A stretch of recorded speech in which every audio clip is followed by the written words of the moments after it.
আসসালামু আলাইকুম, কেমন আছো তোমরা সবাই? আশা করি আল্লাহর রহমতে ভালো আছো। তোমাদের দোয়ায় ও আল্লাহর রহমতে আমরাও ভালো আছি আলহামদুলিল্লাহ। সকালে উঠে আজকে রুটি আর ভাজি করেছিলাম, তো ছেলে এখন রুটি আর ভাজিটা খাচ্ছে, খেয়ে সে স্কুলে চলে যাবে। ছেলেকে স্কুলে পাঠিয়ে আমি লম্বা একটা ঘুম দিয়েছিলাম। আসলে প্রচন্ড মাথা ব্যথার কারণে আজ কয়েকদিন যাবতীয় ভালো লাগছে না, তো সেই জন্য আর তোমাদের মাঝে আমি রেগুলার ভিডিও আপলোড দিতে পারছিলাম না। ঘুম থেকে উঠে দেখি একদম দুপুরে রান্না বান্নার সময় হয়ে গিয়েছে, তো অনেক তাড়াহুড়ো করে আমি রান্নাটা সেরে নিয়েছি, কারণ আমি আবার ছেলের কাছে নিয়ে যাব খাবার। সেজন্য আর রান্না বান্না তোমাদের সঙ্গে শেয়ার করতে পারলাম না। আমি একদম সরাসরি খেতে বসে গিয়েছি সমস্ত কিছু সেরে। নিজের খাবার শেষ করে এখন ছেলের জন্য টিফিন পারছিলাম। আমি এইখানে ছেলের আজকে টিফিন তোমাদের সঙ্গে শেয়ার করছি। দুপুরবেলা আমি ভাত নিয়ে যাব, ভাত আর এই যে সাথে নেব মসুরের ডাউল দিয়ে ডিমটা ভেজে নিয়ে ভুনা করেছিলাম সেইটা, আর সাথে নেব আলু ভাজি। সকালবেলা আলু ভাজি দিয়ে খেয়েছে, তবুও আমার ছেলের আলু ভাজিটা অনেক ভালো লাগে, তাই সেটাও একটু নিয়ে নিচ্ছি। কিন্তু আরো অনেক তরকারি ছিল, ভর্তা ছিল, মাছের তরকারি ছিল, সেগুলো সে কিছুই খাবে না, তাই এই দুইটাই নিয়ে যাব। তারপরে আমি এখন ঝটপট রেডি হয়ে নেব। দুপুরের এই কড়া রোদে দুপুরের খাবার শেষ করে মনে হয় যে একটু ঘুমাই, কিন্তু ছেলের কাছে যাওয়ার জন্য এত তাড়াহুড়ো করে রেডি করতে হয়, তখন আর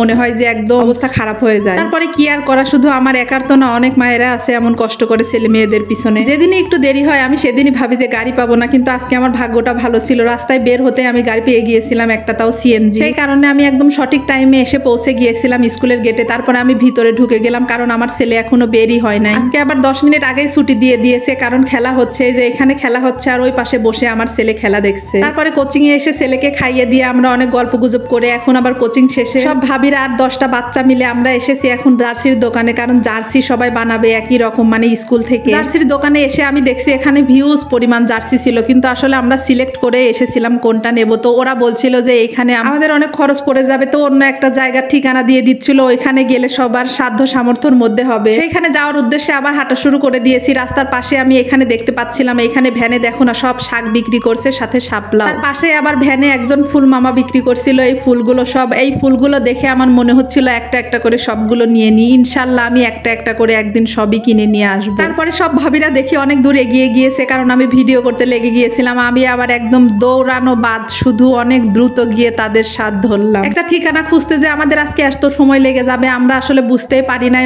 এই গলি থেকে ওই গলি আর ওই গলি থেকে ওই গলি করতে করতে পুরো আধা ঘন্টা শেষ হয়ে গিয়েছে আমাদের। অন্যদিন কোচিং ছুটির পরে আমার ছেলে এক ধাপ হাঁটে না, কিন্তু আজকে 40 মিনিট 30 মিনিট হাঁটা হয়ে যাচ্ছে, তবু কিছু বলছে না, কারণ এত আনন্দ নিয়ে যাচ্ছে ওরা জার্সি বানাবে সবাই। অবশেষে সেই কাঙ্ক্ষিত জায়গায় চলে এসেছি। এখন বাচ্চাদের নাম লিস্ট করা হচ্ছে, তারপরে সবার মাপ নিয়ে এখান থেকে আমরা চলে যাব বাসার উদ্দেশ্যে। তোমরা যারা আমার ভিডিও দেখো, আজকের এই ভিডিওর কোনো অংশ ভালো লাগলে প্লিজ একটা লাইক করে দিও, পাশে থাকা বেল বাটনটি ক্লিক করে দিও, এতে করে নতুন ভিডিও ছাড়া মাত্রই তোমাদের কাছে নোটিফিকেশন চলে যাবে। আর যারা অলরেডি এই কাজটা করেছো তাদেরকে অসংখ্য ধন্যবাদ। দেখা হবে নতুন কোনো ভিডিওতে। সে পর্যন্ত তোমরা সবাই ভালো থাকবে, সুস্থ থাকবে। আল্লাহ হাফেজ, আসসালামু আলাইকুম।